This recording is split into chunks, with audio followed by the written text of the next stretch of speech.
You know what? I've been around for a while. I've traveled the world, met some interesting people, done some crazy things. So you might just think there's not much that could take me by surprise. You'd be wrong. The world is full of stories and science and things that amaze and confound me every single day. Incredible mysteries that keep me awake at night. Some I can answer.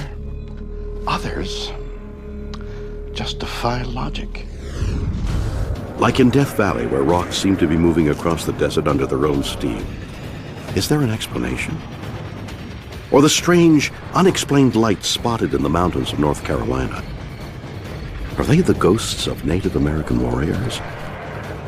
And a secret tribe is redefining the limits of human endurance. They can run 400 miles in one race. Are they superhuman? Yep. It's a weird world. And I love it.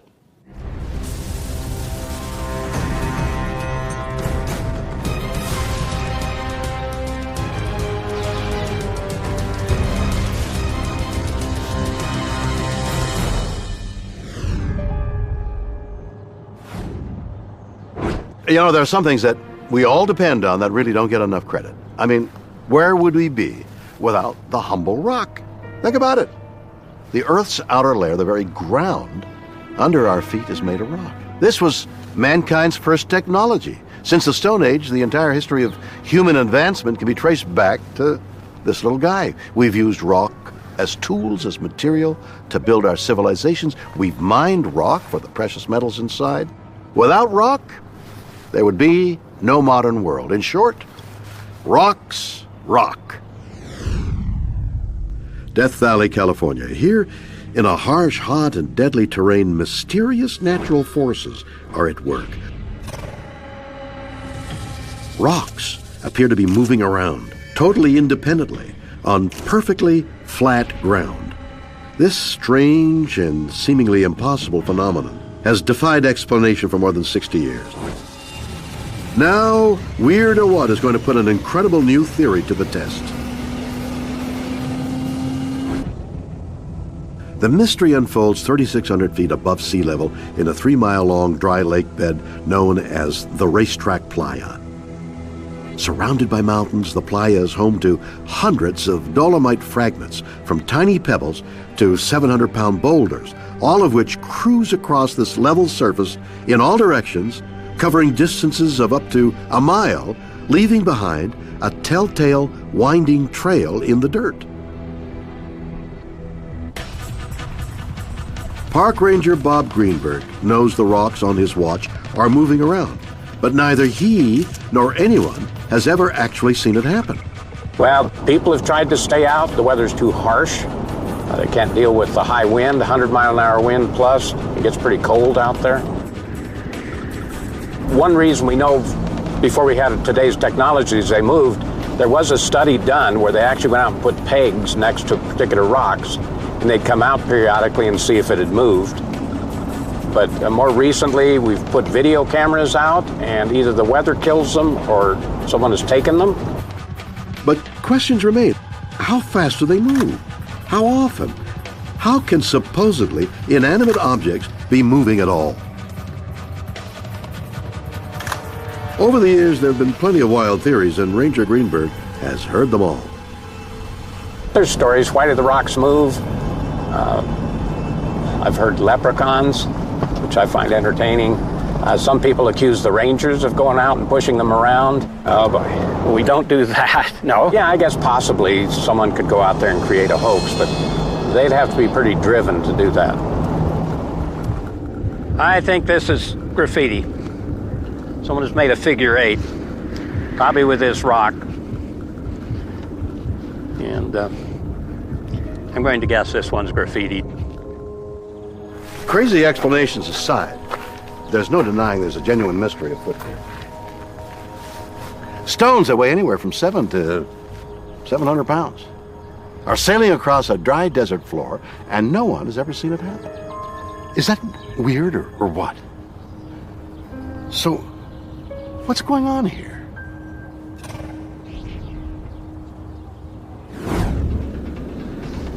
Geologist Dr. Paula Messina has spent years studying the stones of Racetrack Playa and theorizing how they might be moving. She believes the answer could lie with Death Valley's strange wind patterns. The playa itself is like a mosaic of microclimates, that we find that wind speed in one location can be as much as 6 times greater as in another location. And I've measured the wind simultaneously at different spots to know that this is true. So rocks that are fairly close to one another will do totally different things because the nature of the wind is different at different parts of the playa. These super-localized winds can reach up to 90 miles an hour. Due to the valley's unique narrow canyons and mountain passes that constrict the wind flow, causing it to accelerate dramatically. Air is a fluid, and there are certain rules that fluids live by. And one of them is when you constrict the flow of a fluid, it speeds up. It's a little bit like putting your finger at the end of a garden hose. The water will spray out a lot faster when you do that than when you just leave the hose going. And in the racetrack, there are 2 topographic corridors. They're notches. They're like mountain passes. And air comes from the west to the east in the predominant motion out here in the southwest. And it's coming up from a place called Saline Valley. But it has to go through 1 or 2 of these very narrow canyons in order to get to the racetrack. So I think that the air is moving very fast when it gets through those 2 notches, and that amplifies the wind speed on the racetrack. So even though we may be recording winds in the area that may be only 50-mile-an-hour gusts, at the racetrack it's significantly higher. So could this garden hose theory solve the mystery of the sailing stones? Are the rocks of the Racetrack Playa being subjected to some kind of natural wind tunnel? The theory has never been tested. Until now.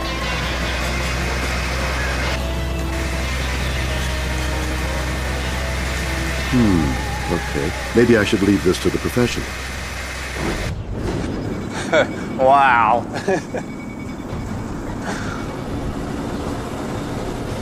Bruce Barham is a science teacher with a passion for stones. Well, that's a keeper. And especially the sailing stones. Berman has been chasing the wind theory for years. Now he's ready to put it to the test by attempting to recreate the atmospheric conditions of Death Valley in a wind tunnel. It seemed like just a logical explanation to me to take what we think happens in nature and test it on a smaller scale. Barman can't bring a perfectly calibrated wind tunnel to the playa, so he brought the playa to the wind tunnel. This is a mixture of sand and clay. We spread it out last night on the test bed, and then as the moisture evaporated out of this, the clay dried out and it fractured. When you go out on the playa, this is exactly what it looks like. The clay is all broken up in these little pieces and little sections, all fragmented. This is a perfect representation of what the playa looks like. Having created the perfectly flat, dry, and cracked conditions of the playa, Barman adds the rocks, 5 of them, ranging from 1 to 20 pounds. So let's go ahead and turn this baby on. And let's slide some rocks. We'll rock and roll. So what's our velocity now? We're at 50. Anybody see anything moving? There goes one. 60. There goes rock number 1 rolling off. Even with winds of over 70 miles an hour, the experiment is inconclusive. The stones roll, but they need to slide to create the distinctive tracks. And the only rocks that move are small. The biggest rocks, like those on the playa, refuse to budge. So even with winds over 70 miles an hour, the experiment is a blustery bust. The stones just don't sail. My experiment isn't working too well either. There's something missing here. But what could it be? Back on the playa, Ranger Bob thinks he has the answer. You need rocks, wind, and some kind of lubricant.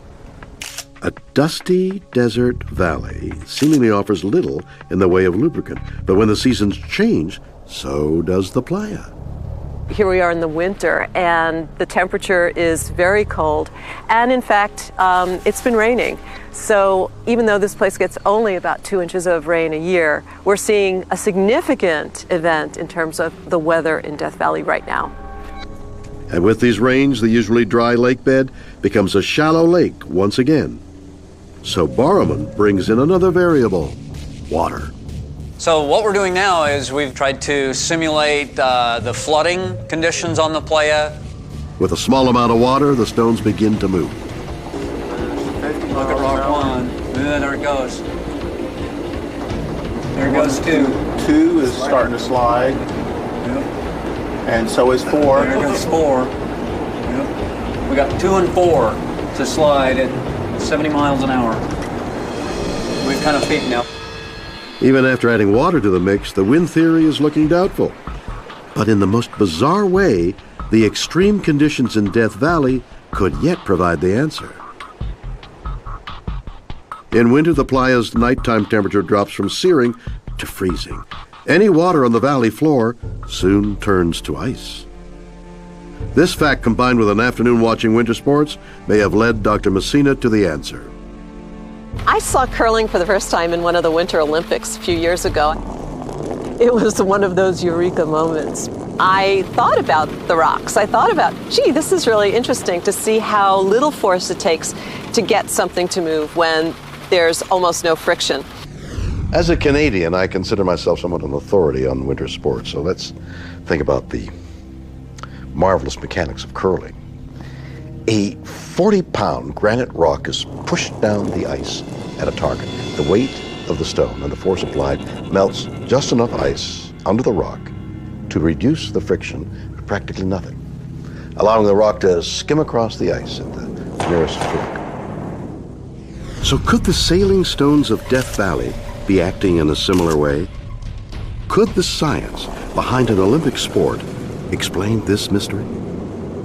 Back at the wind tunnel, it's time for one last try. Borman lowers the friction by turning the cracked surface of his mini playa into a makeshift curling rink. What we're trying to simulate here is that the playa has flooded and it's been wet for several days with a shallow lake. And then on the rare occasion, it froze. So we have a frozen solid surface. We're going to go ahead and get this wet with a layer of water which simulates this rare occurrence on the playa that happens with a shallow lake, freezing temperatures, frozen solid surface with a thin layer of water on it. And we're going to test this again just this way. 40, 45. There goes 1. Yeah, 1 at 45. There goes rock 3. There goes rock 3. 53, 54. Oh, perfect. Woo-hoo-hoo-hoo-hoo. Beautiful. Oh, beautiful. Oh, really nice. With a thin, slippery coat of mud now covering the ice below, the rocks sail along gracefully when hit with wind speeds known to exist in Death Valley, leaving trails in the mud identical to the ones on the playa. This shows that if the right conditions exist in nature and all of these different components come together in the right proportions, it works, it happens. It's a logical explanation, it's not a mystery. This is science, this is what it's about. But a mystery remains. Some trails are so twisty that even wind tunnels can't explain their erratic paths. And the stones are just as active in the summer when there is no ice to help them sail. I don't want to get too philosophical, but it's like, yeah, there's always going to be a mystery. And when there are no mysteries, life is going to be boring, right? So, I mean, it's great that we don't have all the answers.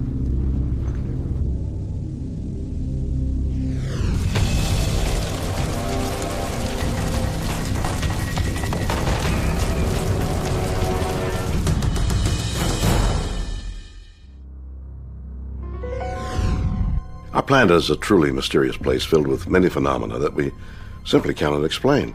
In the USA, the hills of North Carolina are home to one such extraordinary mystery. Look at it moving. Look at it moving down. It's going down the ridge. It's heading down. Oh my God. That is smoking. Look at that. It's in the mountain. spooky, glowing orbs that regularly rise above the mountains and disappear into the horizon. Are these weird lights UFOs, ghosts, or even better, interdimensional beings? Let's see if we can get to the bottom of this. Northwest of Hickory, North Carolina, lies Brown Mountain, a 1.5-mile-long ridge on the Pisgah National Forest. Its appearance belies a strange history. The first recorded sighting of mysterious lights was reported in 1771. People have been seeing them ever since. Oh yeah, well, there. Wow, yeah, see. there it goes. Paranormal investigator Joshua Warren grew up watching the mountain's strange light show. I first saw the lights when I was 12 or 13 years old. I was quite young, and I got really lucky actually because my parents took me and my sister up to the overlook to finally see if we could catch a glimpse of these fabled illuminations. So we were sitting at the overlook, and all of a sudden, this dark mountain in front of us lit up with a red, flaring light. And that light expanded, and then it dwindled, twinkled, and I was amazed because I knew that there was not supposed to be anything commercial or artificial on that mountain that could produce that kind of light. And yet, there it was, and that inspired me to discover what was happening there. Joshua has captured this remarkable phenomenon on film many times. I've got like 6 or 8 of them all lined up across here, folks. God almighty. See them all? Wow. Yeah. Oh, man. That, for me, was so clear, I realized there is something real happening at Brown Mountain. Joshua has devoted his life to researching the Brown Mountain lights, and now he thinks he's discovered the truth. Until now, there have been hundreds of competing theories. Many believe the lights are produced by UFOs, the glowing orbs perhaps being some kind of alien vehicle or probe. Local resident Missy Hill has a different explanation. I believe that the Brown Mountain Lights is a spiritually charged area. It's the spirits of the dead is what people are seeing. I believe it's probably what's called an imprint, which means something is played over and over again. It's not the same as a being manifesting. It's more just like a tape playing over and over. Legend has it that back in the year 1200, Brown Mountain was the site of a bloody war between 2 Indian tribes. The death toll was huge, and it was said the heartbroken spirits of the warriors' wives still wander the mountain with lights, looking for the remains of their slain husbands. Brown Mountain isn't the only place where strange lights appear. In central Norway, strange oblong lights have been appearing over the Hesdalen Valley since the 1980s. Southeast of Marfa, Texas, unexplained lights have been reported for 200 years. Hovering balls of light seem to float above the ground, sometimes for up to hours on end. So what's going on? Are people seeing ghosts? Or can science unravel a very real mystery that has endured for hundreds of years? Ghostly wanderings aside, could there be a more run-of-the-mill explanation for the Brown Mountain lights? In 1913, the U.S. Geological Survey proclaimed the lights were train headlights from a nearby valley. Sounds plausible. However, 3 years later, a great flood swept through that valley and temporarily took out the railroad bridges, the roads, and all the power to the area. And guess what? The mysterious lights continue to appear above Brown Mountain. So can modern science find an answer to this enduring mystery? Well, it seems there are multiple explanations, including swamp gas or reflected starlight. Dan Caton, an astrophysicist who has studied the phenomena, also has a theory. I got a lot of emails from people who had seen them, and what was particularly interesting were people who reported seeing them from several feet away. So this is not going to be a distance at which you're going to confuse things. And then I began to think that this sounded a whole lot like the reports of ball lightning. An extremely rare phenomenon never successfully captured on film. Ball lightning is a luminous orb that can be as large as a soccer ball and can hover above the ground or move around wildly for several seconds. It has been observed occurring just before or after a lightning strike. We don't understand ball lightning, but it has been reported for centuries and seems to be real. Now, there's just one problem with this theory. Most sightings of the Brown Mountain Lights occur on clear, dry nights. No thunderstorms means no ball lightning. This is where Joshua Warren's theory comes in. He thinks the Brown Mountain Lights are similar to ball lightning, but without the lightning. We've been able to reproduce a similar phenomenon on a miniature scale in our lab. Now, as you can see, the stream of carbon that's floating up in the smoke has ignited this ball of plasma at the top of the jar. Well, it's easy enough in the lab, but to produce the effect in nature requires a source of energy. Energy that Joshua believes is coming from Brown Mountain itself. And we're trying to measure any kind of strange electromagnetic interference that might be produced by the anomalous lights, just to see if they will create some type of interference that, say, a conventional light, maybe from a campfire or a lantern, would not produce. Let me test for some radio microwaves. Gotcha. Joshua claims to have detected erratic surges in the natural levels of electrical current running through the ground. And we think that could be because the mountain stores up electricity over time and then discharges it. These discharges intersect at various angles that all come together to create what looks like a ball of light. According to Joshua, Brown Mountain could be acting like a giant electrical capacitor, storing a constant trickle of static electricity between its rock strata and then discharging it quickly in very large bursts strong enough to turn the air into a plasma.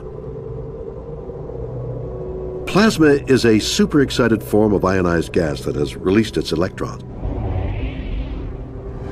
Our sun is a massive ball of plasma, and closer to home, plasma is used to light up fluorescent tubes and flat-screen plasma TVs. Joshua has designed an experiment, he says, proves the Brown Mountain Lights are plasma balls caused by the mountain itself. So we have a special plasma tube that we have created to try to reproduce what might be happening at Brown Mountain on a miniature scale. This tube is made of clear acrylic, and we have a primary electrode and a secondary electrode. What makes it most interesting is that we have this array of third electrodes here on the side, and they reproduce some of the angles that we get from the slope of Brown Mountain to see how these interactions might come together and give us some type of an interference pattern that makes something like ball lightning hover in the middle of that tube.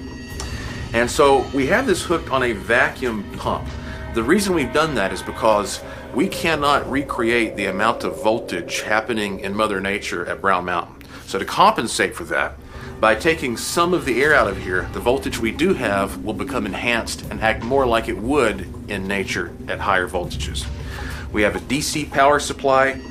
This power supply is going to be producing about 1,200 volts of DC, 10 to 25 milliamps, and it's going to take it a second for us to reach our maximum vacuum we need for this experiment, which is about 2 millitorr worth of pressure. I'm going to apply some voltage. If we were looking at, say, a cliff on Brown Mountain, this bottom wire would represent one discharge coming from a shelf of Earth. The top wire would represent the atmosphere, which has its own charge. The third wire would represent another charge coming from another spot on the cliff that happens to intersect with that original charge. It's that intersection that gives you the spin, that gives you what looks like a blob. So we're looking at a representation of the atmosphere and two shelves of the Earth. Right now you can see a plasma ball that's hovering between these three electrodes. And we have created this by reproducing many of the conditions at Brown Mountain. Therefore, we think that a Brown Mountain light is very similar to the type of plasma that you're seeing that appears to be hovering in the middle of this tube, but actually is just part of a much larger electrical system. Plasma created in a lab does seem to appear strikingly similar to the mysterious lights witnessed on Brown Mountain. Joshua is confident he's found the answer. The moment that I saw that ball of light appear hovering between those electrodes, I understood so many things all at once that I never understood before. I think we have a lot to learn still about the way our planet works. That's why it seems to me it's valuable to try to see if we can recreate these things that happen that we cannot explain. But the Brown Mountain lights are so unpredictable and rare that studying them scientifically is virtually impossible. For the foreseeable future, it seems this remarkable mystery will remain weird. What?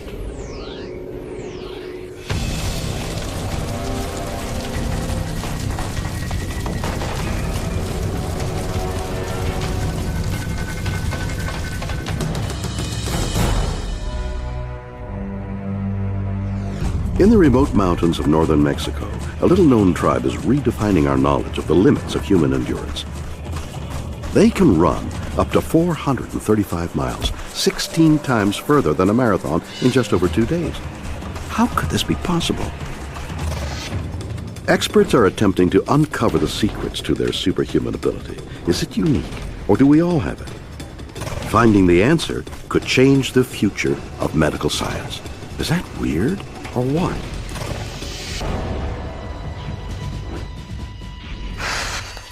Oh, I could imagine running a marathon over 26 miles. I can hardly make it around the block. Oh, yeah.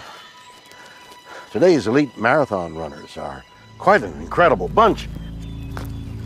But then again, they do have the most sophisticated modern training available. Advanced nutrition programs, state-of-the-art facilities, physiotherapy, sports psychologists, world-class coaches, everything to help them push their bodies to the extremes of what's humanly possible.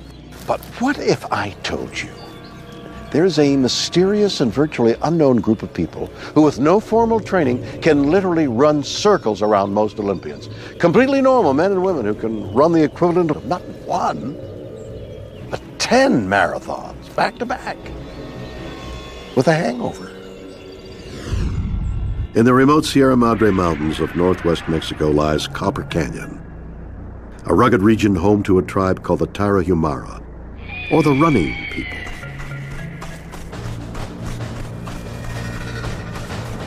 The Tarahumara have inhabited this terrain for 500 years. The name comes from their superhuman ability to run superhuman distances without running shoes. How do they do it? Chris McDougall is a former marathon runner. He is astonished by the Tarahumara's extraordinary endurance. I just assumed it was a simple trick. You just do one thing and you're good to go. And then when I started to look into the tribe, I realized that this guy was not unique, that this is an entire tribe of people that can run distances well beyond 100 miles. They routinely run 200, 250 miles at a time. And not just some people, but all of them, men and women, old and young alike. There are men in their 70s and 80s who are still running 150 miles at a time.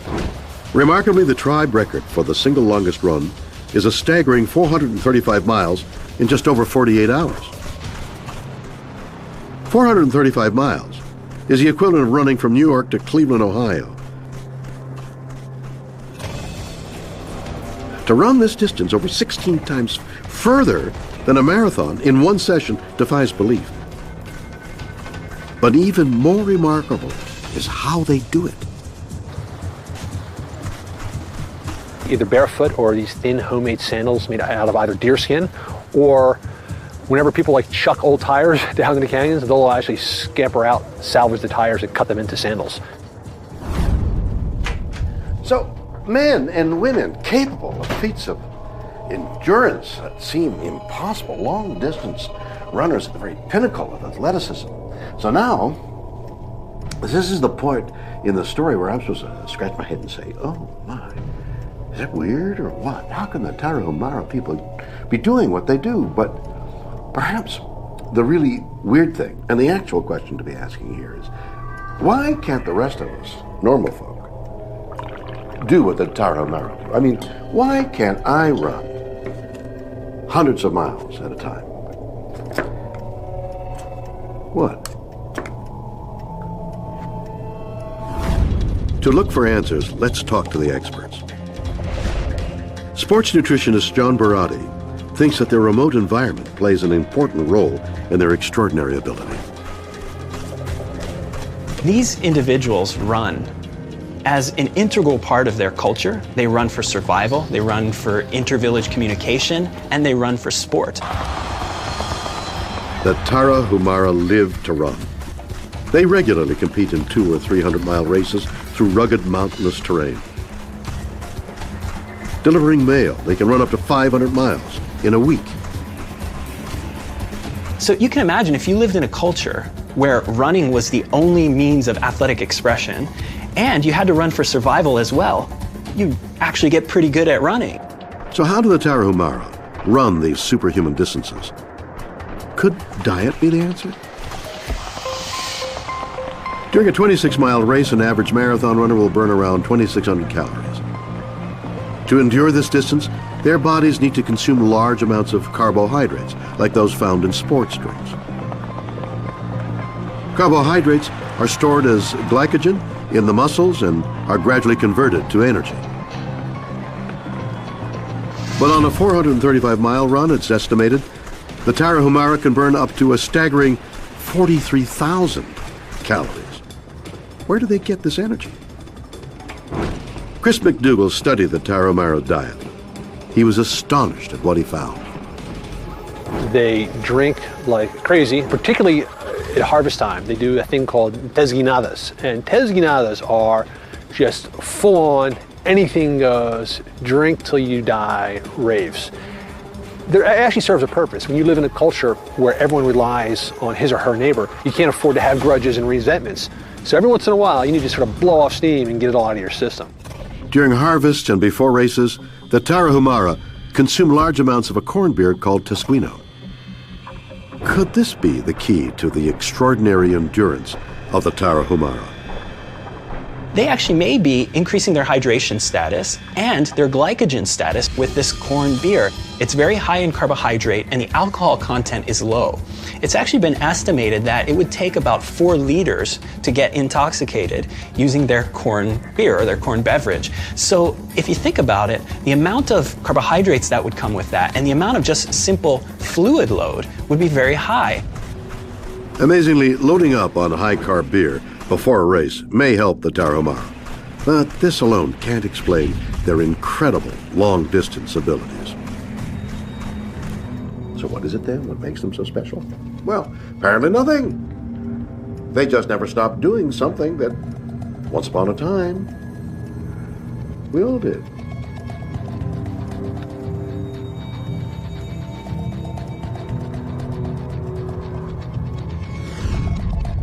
To uncover the incredible truth, we need to go back in time and delve into humanity's evolutionary history. Dan Lieberman thinks the answer might be found in humanity's shared evolutionary history. The Tarahumara's abilities to run really long distances really comes from our evolutionary history as hunters. We live in a world that's so different from the world for which we evolved that we have lost a lot of those abilities. Hundreds of thousands of years ago, early human hunters had to pursue their prey over long distances.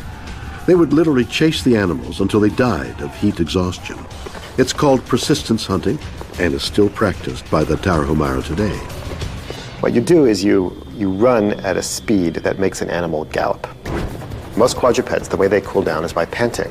When an animal gallops, it can't pant, so it slowly heats up and heats up and heats up. But we, of course, cool by sweating. So if you can make an animal, you can chase an animal, make it gallop for 10 or 15 minutes when it's really hot, that animal will die. Evolution has provided humans with many ways to endure long distances. Were we born to run? You know, starting 2 million years ago, we evolved these abilities to run very long distances in order to hunt. And we have features all throughout our bodies, literally from our heads to our toes, that help us run long distances, both in terms of storing up and releasing mechanical energy, in terms of cooling, in terms of recruiting energy and storing energy. And what the Tarahumara have done is they've kind of kept those mechanisms, and they keep developing them as they grow up. Most of us have those abilities, it's just that we don't use them.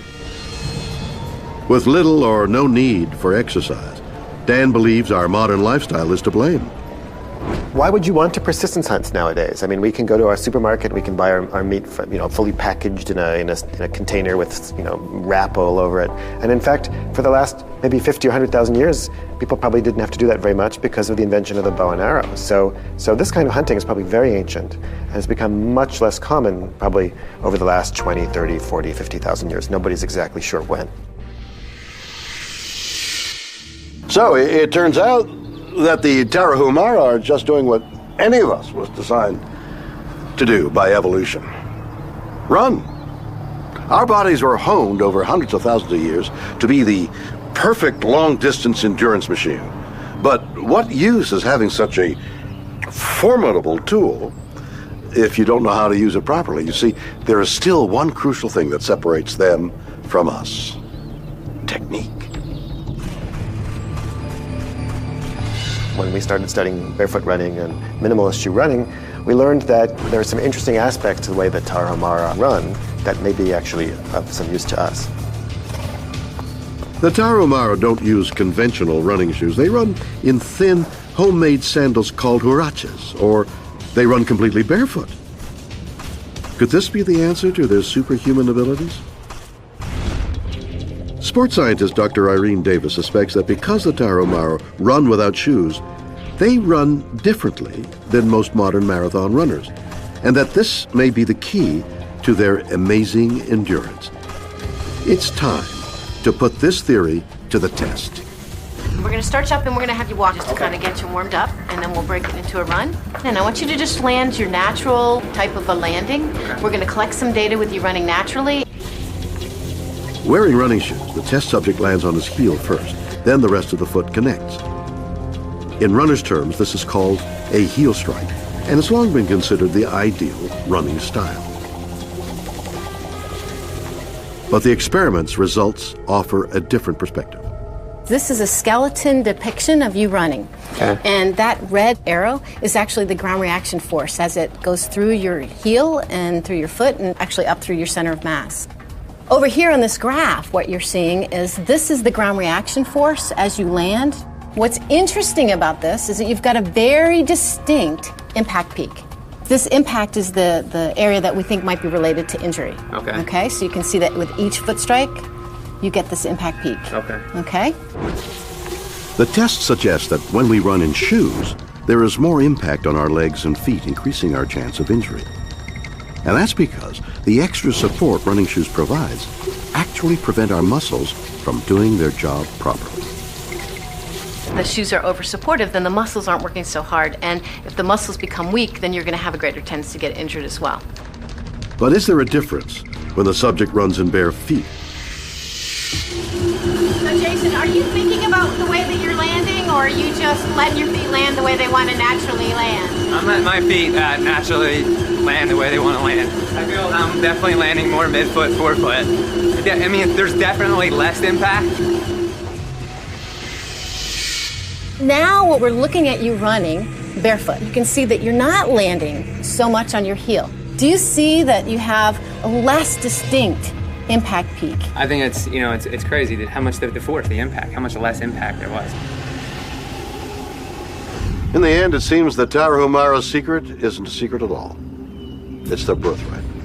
And apparently, ours too. Could we all be superhuman if we ran without shoes? Probably not. But finding the answer to the mysteries of the Tarahumara's remarkable endurance may take us a step closer to understanding the secrets of the human body.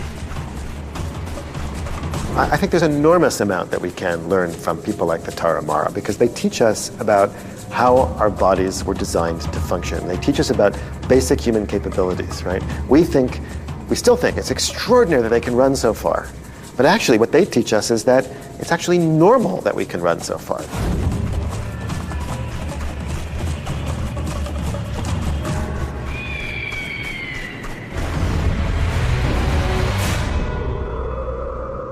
So, 3 bizarre mysteries, yet many possible explanations.